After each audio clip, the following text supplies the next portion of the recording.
नमस्कार साथियों।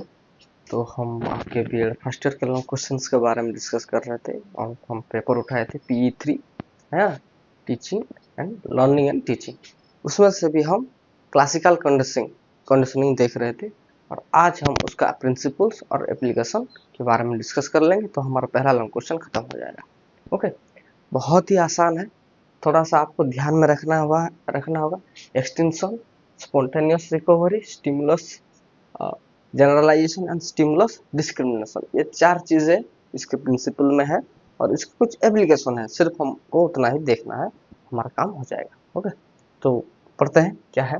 पहला, एक्सटेंशन। देखिए, if the condition stimulus is presented alone a number of time without the food, जैसे कि मैंने बताया था, सिर्फ हम बेल बजाएं और खाना ना दें, है ना। अरे, अगर एक लंबे टाइम के लिए सिर्फ आप बेल बजाओगे और खाना नहीं दोगे तो उसका जो सैलिवेशन हो रहा था वो नहीं होगा, है ना।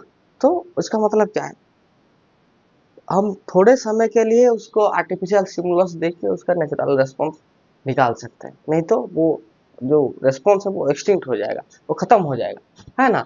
If the condition stimulus is presented alone a number of time without the food, the magnitude of the condition response of salivation begin to decrease. धीरे धीरे उसका सैलिवेशन का जो प्रोसेस है वो धीरे धीरे डिक्रीज होता जाएगा, है ना।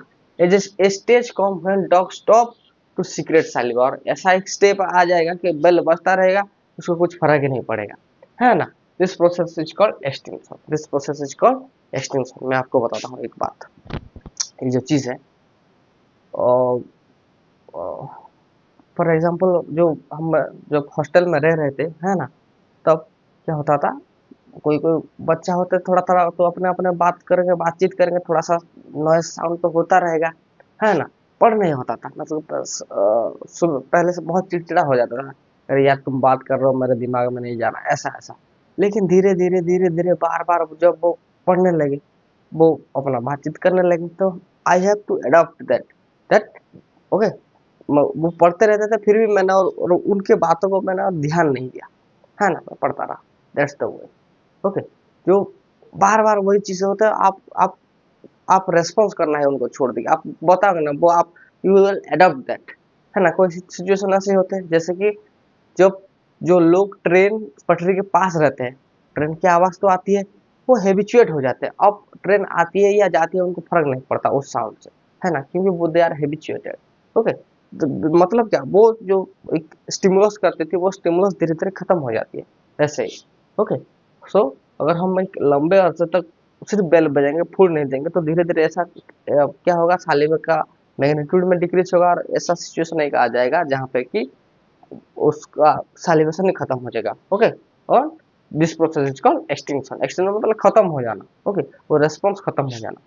नेक्स्ट, तो स्पॉन्टानियस रिकवरी, उस चीज को फिर से हम कैसे रिकवर कर सकते हैं आफ्टर एक्सटिंक्शन। एक्सटिंक्शन के बाद, when a condition response is no longer evident, the behavior often reappears spontaneously but at reduced intensity.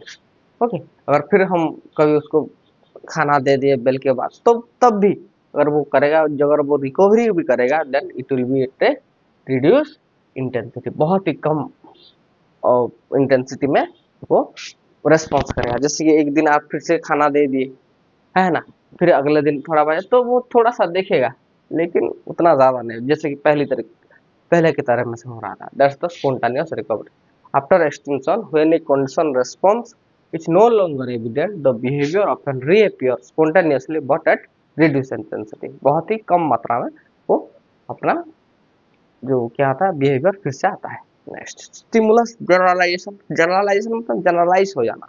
Okay, जैसे कि generalization is a process in which a conditioned response to a stimulus is generalized to similar category of stimuli. Okay, जहाँ पे कि हम similar category stimuli को बहुत ही, क्या कहते हैं, उसको जनरलाइज वे में देख सकते हैं। जैसे कि कोई कुत्ता है, ओके, और उसको रेस्पॉन्सेस 1000 इंटेंसिटी ऑफ साउंड में वो देता है। ओके, उसको अगर 1000 इंटेंसिटी से आप बुलाओगे तो वो रेस्पॉन्स देता है, ये था। लेकिन अगर वो 999 साउंड में भी, हर्ज में भी अगर वो अपना रिस्पॉन्स दे रहा है, 1001 में भी अगर वो अपना रेस्पॉन्स दे रहा है, मतलब क्या, दैट्स द जनरलाइज्ड। दो चीजें होते हैं, एक होता है जनरलाइज्ड, एक होता है स्पेशलाइज्ड, है ना। कुछ कुछ वो होते हैं स्पेशलाइज्ड। स्पेशलाइज्ड मतलब आप उतने मात्रा में भी आपको अगर आप डाटा दोगे तब जाके वो समझेंगे। जनरलाइज मतलब एक तरीका है। ओके, सही है। देखिए, suppose the dog celebrate at the sound of the buzzer at 1000 intensity. मान के चलिए कि एक डॉग सेलिब्रेट कब करता है, जब 1000 इंटेंसिटी का बजर साउंड होता है। But if the dog also salivate at the sound of 999 and 1001 intensity, it means the dog has response to the stimuli of generalized। Okay, उसी को ही जनरलाइज्ड कहा जाता है। समझ में आया। जैसे कि हम खुद से एग्जांपल कर ले, कुछ कुछ होते हैं कि उनको सिर्फ पिज्जा ही खाना होता है ना, मतलब क्या, वो स्पेशलाइज्ड है, पिज्जा नहीं होगा तो लॉन्च नहीं करेंगे। कुछ कुछ होते हैं अरे थोड़ा सा दाल भात चोखा हो गया तो भी काम चल जाता है उनका, है ना। तो दैट्स मीन्स क्या, वो एडजस्ट कर लेते हैं। हाँ, ना पिज्जा ना हुआ तो क्या हुआ, मैं करता हूँ, दैट्स मीन्स तो जनरलाइजेशन। ओके, हम जनरल चीजों को खा सकते हैं, सही है। Stimuli of generalization, hope you understand this। Suppose the dog salivate at the sound of buzzer 1000 intensity, but if the dog also salivate at sound of 909 or 1001, अगर थोड़ा बहुत कम नीचे भी हो गया तो भी चलेगा, उसी को ही बोलते हैं जनरलाइजेशन। ओके, थोड़ा बहुत ऊपर नीचे हो गया तो भी चलेगा, दैट्स द स्टिमुलस जनरलाइजेशन। लिखो इसको। ओके, ये प्रिंसिपल्स है, extension, spontaneous recovery and stimulus generalization, फिर हम बात करेंगे। Okay, so number 4 principle is stimulus discrimination. देखिए, एक होता है जनरलाइजेशन, एक होता है डिस्क्रिमिनेशन। जनरलाइजेशन मतलब हम थोड़ा एडजस्ट कर सकते हैं। ओके, सही है। अगर फॉर एग्जांपल मैं अगर 10 रोटी खाता हूँ एक लंच में, ओके, और अगर मेरे को 6 मिल रहा है या फिर 8 मिल रहा है तो मैं एडजस्ट कर रहा हूँ। कभी कभी मेरे को 2 तो ज्यादा दे रहे हैं तो भी मैं एडजस्ट कर रहा हूँ। लेकिन कुछ कुछ होता है, उसी को बोलते हैं स्पेशलाइजेशन। ओके, स्टिमुलस स्पेशलाइजेशन, थोड़ा सा ऊपर नीचे हो गया तो एडजस्ट कर लेंगे हम, कुछ नहीं। लेकिन कुछ कुछ होता है, होते हैं अगर उनको सिर्फ 10 ही चाहिए, 6 दोगे तो भी वो रोएंगे, और अगर उनको ज्यादा दो भी दे दिए तो भी वो नहीं, उसको मैं नहीं खाऊंगा, वो मेरे को मैंने कहा है 10 खाने के लिए इसलिए मैं 10 ही खाऊंगा बोल के 2 फेंक देंगे। That's meaning of discrimination. वही चाहिए, वही चीज ही चाहिए, that's the discrimination. Stimulus discrimination is the opposite of stimulus generalization. Okay, generalization के बिल्कुल ऑपोजिट है क्या, stimulus discrimination. Here two are construct to responding in a usual fashion, the subject learn to react differently in different situation। इसमें बहुत different situation में different different way में हमको react करना होता है। जैसे for example, the dog may be made salivate only at the sight of green light. अगर वो किसी कुत्ता है, अगर वो सिर्फ ग्रीन लाइट देके सालिवेट कर रहा है, मतलब जब जब तक आप ग्रीन लाइट उसको नहीं दिखाओगे वो सालिवेट नहीं करेगा। Okay, does not at the red और ग्रे और अदर कलर, कोई और भी कलर हो जाए उसको फर्क नहीं पड़ता, है ना। सिर्फ ग्रीन लाइट होगा तब जाके वो सालिवेट करेगा, उसी को बोला डिस्क्रिमिनेशन। वो डिस्क्रिमिनेट कर लेता है, नहीं ये मेरा नहीं, ये मेरा कमांड नहीं। ओके, सही है।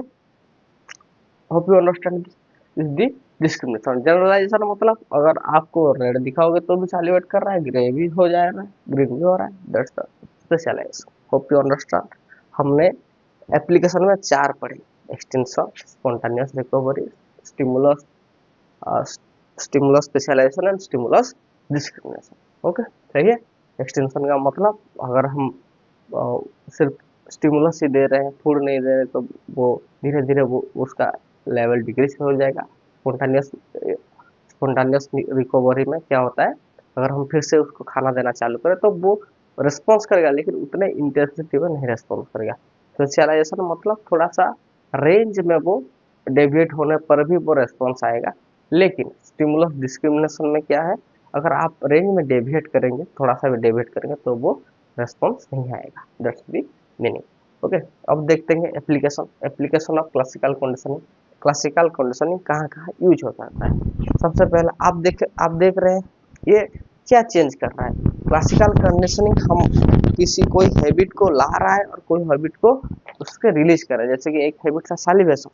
ओके, कोई सालिवेशन कुत्ते का हैबिट था, है ना, उसको वो इंक्रीज करवा रहा है ना। और जब हम फूड नहीं दिए तो वो सालिवेशन का जो प्रोसेस था वो हैबिट को वो दूर कर रहा है, तो मतलब क्या, टू डेवलप गुड हैबिट, हम गुड हैबिट को ला सकते हैं और द बैड हैबिट जो है उसको निकाल फेंक सकते हैं through this process. Principal of classical conditioning can used for good habit in children, ये क्या करता है, बच्चों के अंदर गुड हैबिट को डेवलप करता है। For example cleanliness, respect for elder, punctuality, ये सारी चीजें हम गुड हैबिट की तरफ से हम बच्चों को अगर सिखाएंगे, उनको स्टिमुलस देंगे तो ये डेवलप हो जाएगा।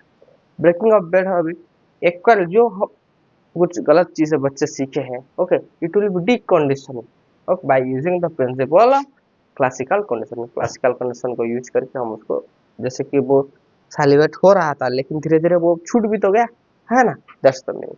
This principle can be used to deconditioning anxiety and fear made maladjusted by children. जैसे कि बहुत सारे लोग आपको सिर्फ स्ट्रेस देने के लिए बहुत सारे एडवाइस देते रहता है ना, आपने अच्छा किया बुरा किया कुछ भी, उनका कुछ लेना देना होता नहीं है, लेकिन वो आपको बताते हैं, सही है, ताकि वो आपके अंदर फियर देखना चाहते हैं, आपको स्ट्रेस देना चाहते हैं। So we have to eliminate the condition of fear और stress through this principles.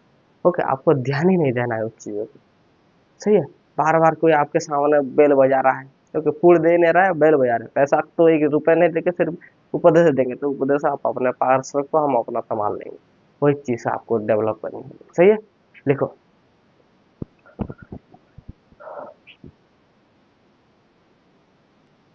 Next point is use in psychotherapy, okay, for emotional fear और मेंटल पेशेंट जो है उनको उस चीज से बाहर निकालने के लिए प्रिंसिपल यूज किया जाता है।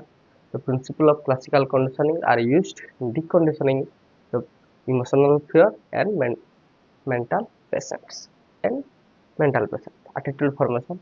It can be used to develop favorable and unfavorable attitude towards learning teacher and the school. Okay, बच्चों के अंदर एक एटीट्यूड आए, पढ़ने का हैबिट डेवलप हो, ओके, थ्रू दिस, ओके, सही है। Hope you understand this. हमारा एक लॉन्ग क्वेश्चन खत्म हो गया, the concept and principles of classical conditioning and its application और एजुकेशनल इम्प्लीकेशन। अब आइवन पैराग्राफ, अगर आपको क्वेश्चन आए तो आप hope I that you are able to write it, okay. जय हिंद।